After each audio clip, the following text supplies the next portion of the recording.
Boa tarde, queridos companheiros, sejam muito bem-vindos a mais um estudo sobre o livro O Céu e o Inferno, ou Justiça Divina segundo o Espiritismo. E nós continuamos no capítulo 3º, intitulado O Céu, e hoje vamos refletir e estudar sobre o item 10. Mas antes disso, vamos fazer uma breve prece.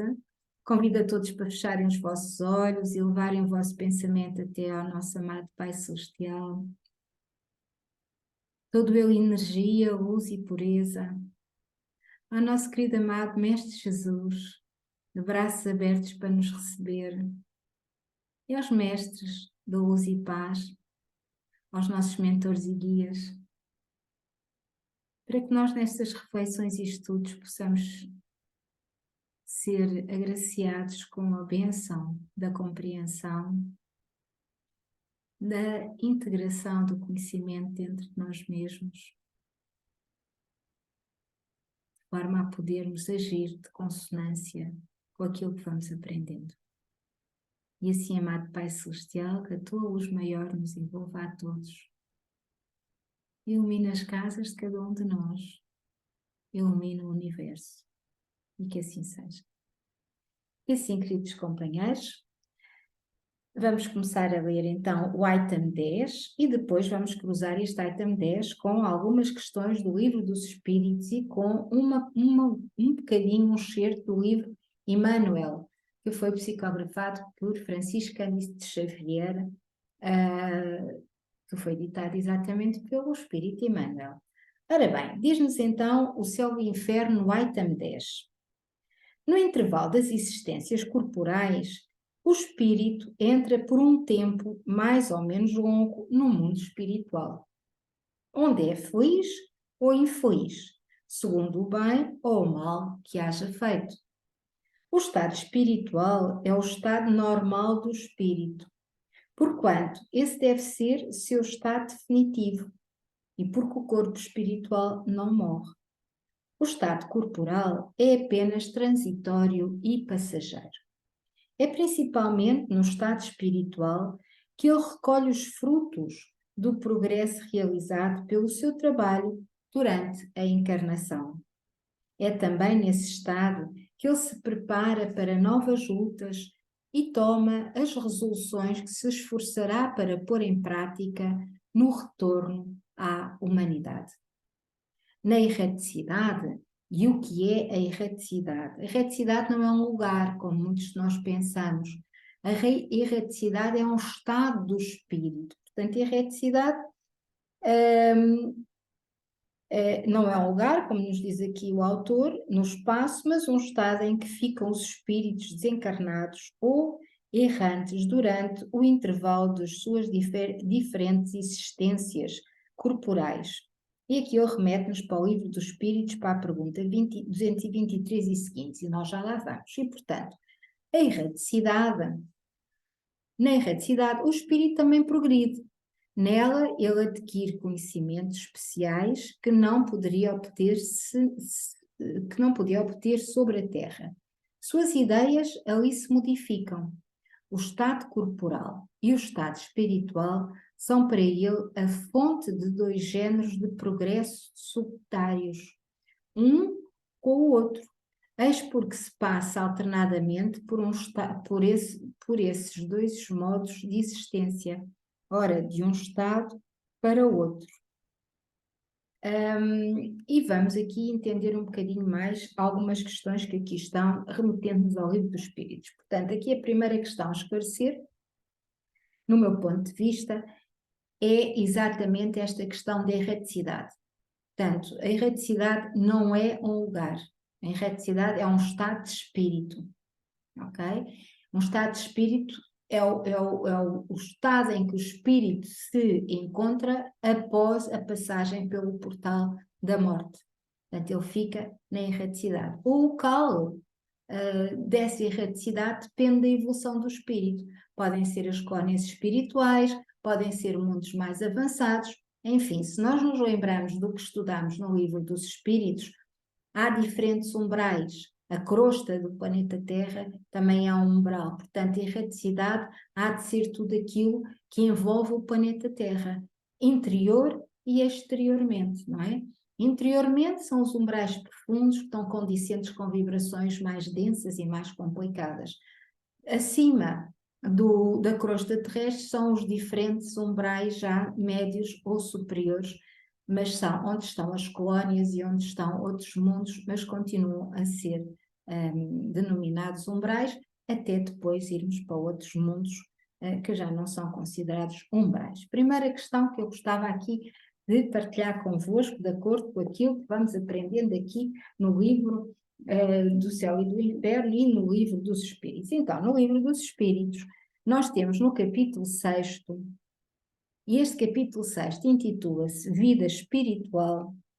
Nós temos uma série de pontos que vão falar exatamente dos espíritos errantes. E, portanto, o título do nosso estudo de hoje é exatamente a evolução do espírito na erraticidade. E, portanto, de acordo com isso, vamos ver a 223 que nos diz assim: perguntou Allan Kardec à espiritualidade. E está na página 191 da edição da Verdade e Luz. A alma reencarna imediatamente após a sua separação do corpo? Que era aqui uma questão que nós vimos aqui no livro do Céu e do Inferno. Resposta da espiritualidade: algumas vezes imediatamente, mas geralmente só após intervalos mais ou menos longos. Nos mundos superiores, a reencarnação é quase sempre imediata. Sendo menos grosseira a matéria corporal, o espírito encarnado aí goza de quase todas as suas faculdades de espírito. O seu estado normal é o dos vossos sonâmbulos lúcidos. E vamos saltar a 224, que não tem muito a ver aqui com o nosso estudo de hoje, e vamos para a 225. A erraticidade é, por si mesma, um sinal de inferioridade dos espíritos?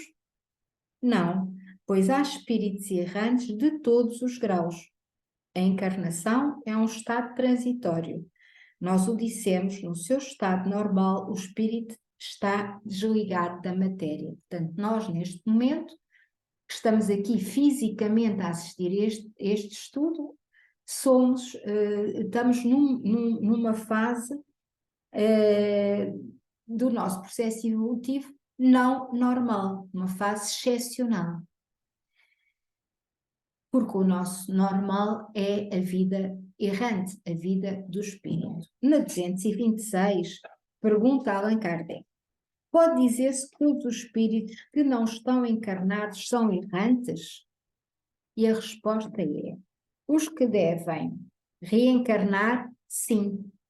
Portanto, todos aqueles espíritos que, ao passarem o portal da morte, ainda estão num processo evolutivo e têm que voltar a reencarnar, todos eles são errantes. Mas, porém, os espíritos puros que chegaram à perfeição não são errantes. O seu estado é definitivo, ou seja, acabaram as reencarnações, porque eles já são espíritos puros, eles já são espíritos evoluídos, eles já não têm nada mais para aprender ao nível do processo reencarnatório. E o processo reencarnatório, como nós vimos, são processos excepcionais com um objetivo específico da nossa própria aprendizagem, para burilarmos os nossos conhecimentos, aprendermos mais e assim podermos regressar à pátria espiritual ou à erraticidade para testarmos, digamos assim, aquilo que aprendemos e pensarmos ou sermos ajudados a pensar nos nossos processos reencarnatórios seguintes. E continua a espiritualidade. Relativamente às suas qualidades íntimas, os espíritos são de diferentes ordens e classes, que eles percorrem sucessivamente, à medida que se depuram. Relativamente ao seu estado, podem ser encarnados, isto é, unidos a um corpo, errantes, isto é, desligados do corpo material e aguardando uma nova encarnação para se melhorarem. Espíritos puros, isto é, perfeitos, não têm mais necessidade de encarnar. E a 227 pergunta a Allan Kardec: de que maneira se instruem os espíritos errantes? Certamente não fazem-no da mesma maneira que nós? E a resposta da espiritualidade: Eles estudam o próprio passado e procuram os meios de se elevar. Veem, observam o que acontece nos locais que percorrem, escutam as palavras dos homens esclarecidos e as opiniões dos espíritos mais elevados que eles, e isso lhes proporciona ideias que não tinham, que não possuíam. Portanto, ao lhes proporcionarem ideias que não possuíam, eles vão abrindo novas janelas da sua própria compreensão e vão evoluindo. Nós não vamos ler aqui, mas ainda no capítulo 6º, eu vou sugerir que leiam a 258, que tem a ver com escolha das provas, a 266 tem a ver com o tipo de provas penosas e, por último, a 271, que tem a ver com as diversas condições em que o espírito poderá progredir, e a questão que fica sempre no ar, porque várias vezes já me perguntaram se nós podemos reencarnar como povos canibais. E claro que não, porque isto é uma questão de sintonia e não há retrocesso na evolução do espírito. Pode haver estagnação se nós, durante uma determinada reencarnação, não fizermos os esforços necessários para evoluirmos, mas não há retrocesso na evolução. E quanto ao processo de instrução para nós evoluirmos, eu fui buscar aqui um bocadinho de um artigo que está no Jornal Espírita de 2018 e que foi escrito por Cláudio Conti, que se intitula Erraticidade. E diz ele, neste seu artigo, quanto à evolução do espírito, o seguinte: o processo de instrução, seja na condição de encarnado ou na erraticidade, é exatamente o mesmo. Vamos ver como. Primeiro, o estudo, a busca de meios para a própria evolução.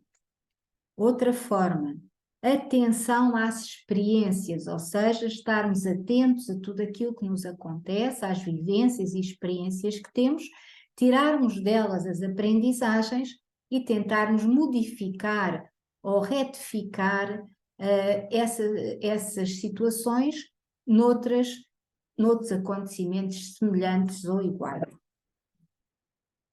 Frequência em palestras de temas variados, a importância de ir frequentar palestras, de frequentarmos palestras de temas variados. Ouvir conselhos dos mais experientes, termos a capacidade e a humildade de ouvirmos aqueles que já vão um passo à frente na sua caminhada evolutiva, que já estão mais preparados do que nós para fazer essa caminhada e, portanto, que nos podem ajudar, apoiar e orientar nesta caminhada desta encarnação. No fundo, funcionam como nas universidades ou como nas escolas, são os mentores, não é? São os mentores que nos vão orientando os nossos estudos. E ele termina dizendo: isto nos diz que a evolução é decorrente do esforço pessoal e da dedicação. Portanto, só compete a nós a nossa própria evolução. Quando falamos em estagnação, das duas uma. Ou não estamos a estudar, ou se o estamos a fazer, não estamos a tirar o proveito necessário, ou não estamos atentos às nossas próprias experiências e daí não estamos a tirar os ensinamentos necessários e as retificações que deverão ser feitas. Podemos não estar a assistir a palestras de diferente ordem, portanto estamos a perder informação e conhecimento de outros que vão estudando, que vão pesquisando e que vão partilhando o que vão aprendendo, e também não ouvimos os conselhos dos mais experientes, que nos podem orientar, que nos podem ajudar, que nos podem, no fundo, dar um apoio à nossa caminhada. E agora, falando em espíritos puros ou espíritos benignos, não é a mesma coisa, os espíritos puros são os mais elevados, os espíritos benignos são os espíritos bons, na erraticidade. Aqui no livro Emmanuel, de Chico Xavier, no capítulo As Comunicações Espíritas, e o livro é este, para quem, deixam cá ver se eu consigo partilhar, assim talvez, na página 195, diz-nos então Emmanuel, intitulado Os Espíritos Benignos. Por essa razão, as luminosas mensagens dos grandes mentores, e por essa razão tem a ver a comunicação dos dois mundos, que foi exatamente o excerto anterior, que termina assim: a comunhão dos dois mundos, o físico e o invisível, está, pois, baseada nos mais subtis elementos de ordem espiritual. E ele começa este novo capítulo dizendo: por essa razão, por essa comunhão entre os dois mundos, as luminosas mensagens dos grandes mentores da humanidade são inspiradas aos seres terrenos através de processos inacessíveis ao seu entendimento atual. E a maioria das entidades comunicantes são verdadeiros homens comuns, relativos e falhos, porquanto são almas que conservam, às vezes integralmente, o seu corpo somático e cujo habitat é o próprio orbe que lhes guarda os despojos e as vastas zonas dos espaços que os cercam, portanto são espíritos errantes, atmosferas do próprio planeta que poderíamos classificar de colónias terrenas nos planos da erraticidade. Aí se congregam os seres afins e nesse meio vivem e operam muitas elites espirituais constituídas por espíritos benignos, mas não aperfeiçoados, os quais, sob ordens superiores, laboram pelo seu próprio adiantamento e a prol da evolução humana, volvendo novamente à carne ou trabalhando pelo progresso no seio das coletividades terrestres. E este foi um bocadinho que tem a ver com os espíritos benignos e que tem a ver com o trabalho, o processo de evolução dos espíritos benignos na erraticidade. Portanto, os espíritos benignos são homens comuns, são homens como nós, que são relativos em termos daquilo que são mesmo e são falhos, ou seja, ainda têm muita coisa para aprender, ainda estão numa escalada de vida, tal como nós, provavelmente estarão um pouco mais à frente, porque já têm a incumbência dos espíritos superiores para trabalhos de apoio aos espíritos encarnados. E o trabalho de apoio ao espírito encarnado é exatamente o trabalho da comunicação, da inspiração, que esses espíritos vão dando aos seres terrestres através dos processos que diz-nos Emmanuel, que neste momento nos são inacessíveis ao entendimento. E vão dar estas mensagens a quem? Aos médiuns, na sua maioria, não é? Mas todos nós somos médiuns, uns mais médiuns com maior sensibilidade, com maior apuramento, outros não, outros nem têm consciência que o são. Não têm consciência que o são, muitas vezes por falta de instrução. E isto é, nós dizemos sempre muitas vezes, isto é um grande risco, porque, como já vimos noutros estudos, a mediunidade não tem polaridade. Portanto, por facto de ser médium, ou seja, de ser o elemento que vai mediar, que vai agir na comunicação entre os planos ou os mundos, entre os espíritos benignos ou os espíritos de outros planos e a própria Terra onde estão encarnados, não faz deles seres melhores, nem faz deles seres com vibrações mais positivas, nem faz deles seres com evoluções maiores. Os médiuns e a mediunidade é um dom que é dado ao ser para seu próprio aprimoramento ao serviço do bem maior. Mas como nos disse aqui Cláudio Conti, a instrução dos seres é essencial para a sua evolução.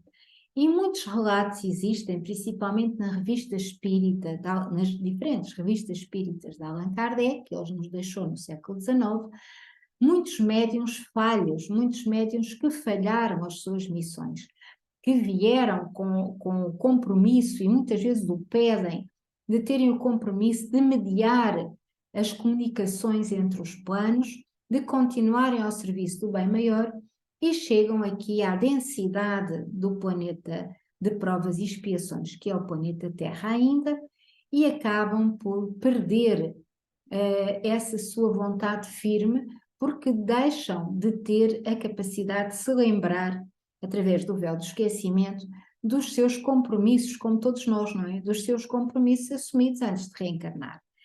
E, portanto, eles vão tendo na mesma a capacidade mediúnica, vão ter na mesma a capacidade, porque isso eles não perdem, ou seja, pode-lhes ser retirada pela espiritualidade se eles a utilizarem para fins menos próprios e em vez de ajudarem os seres e eles mesmos a evoluírem, poderem estar a fazer exatamente o oposto e estarem a criar e a disseminar o mal. Isto porque os espíritos, como eu dizia, médiuns, não vêm com polaridade positiva nem negativa. Eles vão assumindo a polaridade de acordo com o caminho que traçarem, de acordo com o caminho que fizerem, de acordo com os estudos, com a sua instrução, a sua forma de estar, a educação que vão recebendo também. E são eles que se vão ter que ir aprimorando. Obviamente que eles vêm com uma missão, e são, pelos seus mentores e guias, orientados para cumpri-la. Mas depende do médium o querer ou não fazê-lo, porque o caminho da mediunidade é um caminho difícil e, portanto, depende muito, e é um caminho difícil a dois planos. É um caminho difícil porque estamos num mundo de provas e expiações e, portanto, tudo é confuso, tudo é denso, a vibração é pesada, o mundo é materialista, enfim, tudo aquilo que nós já falámos em muitos outros estudos. Por outro lado, embora tenham a proteção dos seus mentores, porque sabem que vêm com uma missão especial, não é? E são muitos, são realmente muitos os que assim vêm, também há outra contraparte, que não querem que estes seres desempenhem a sua missão, porque ao desempenhar a sua missão, eles estão a trabalhar no bem, estão a ajudar outros espíritos, estão a salvar outros espíritos, por assim dizer, de tentações maiores, estão a trabalhar nas instruções deles próprios e dos outros. E a contraparte não quer, não é? A contraparte não quer. E, portanto, são espíritos que têm sempre uma caminhada difícil a vários níveis. Mas são caminhadas que muitas vezes são escolhidas pelo próprio ser antes de encarnar e têm o apoio da espiritualidade maior. Portanto, não é para desistir, é para aceitar sem resistência, meditar como nos dizia Cláudio Conti, meditar nas experiências que se têm e tentar retificar ou corrigir os caminhos. Portanto, tivemos hoje aqui a questão de que nos trouxe o livro do Céu e do Inferno com respeito à evolução na erraticidade. E daqui podemos ver que a erraticidade é toda a parte do mundo, não é um estado de físico, é um estado de espírito, portanto é toda a parte da vivência que o ser vai ter fora de um corpo físico, que esse ser fora do corpo físico continua a ter a sua evolução, tal como continua cá. Se nós somos seres que gostamos de estudar, de ouvir palestras, que já conseguimos ter atenção à nossa própria vida, e vamos errar sempre até aprendermos a não o fazer, não é? Os erros vão diminuindo de importância ou intensidade, mas nós vamos continuar a ter esse processo, porque esse é o processo da aprendizagem. Nós vamos aprendendo, nós vamos evoluindo pelo nosso esforço e pela nossa decisão e a nossa vontade. O mesmo acontece na erraticidade. A nossa evolução, a evolução do espírito não acaba aqui na prova terrena. A evolução do espírito é contínua e é contínua principalmente no mundo espiritual. Portanto, o bem que nós fazemos, o mal que nós fazemos aqui, é depois no nosso estado de erraticidade que nós vamos ter essas provas. E lembramos aqui André Luiz, que foi exatamente quando partiu deste mundo de encarnado, que teve as suas primeiras provas no umbral, sem perceber muito bem porquê, depois foi resgatado por vontade dele, que ao fim de um tempo ele pediu ajuda e os caravaneiros ajudaram-no, foi recolhido e foi para a Cónia, nosso lar. E foi na Cónia, nosso lar, que ele pôde ser confrontado com ele mesmo, por vontade dele também.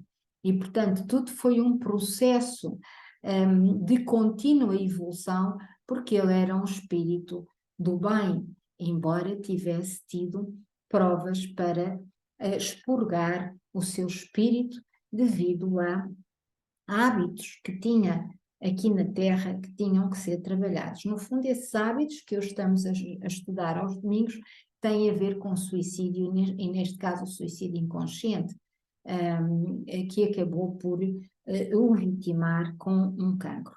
Com isto não quer dizer que todos os cancros o sejam, está bem? Mas no caso específico que estamos a falar, esta foi a situação.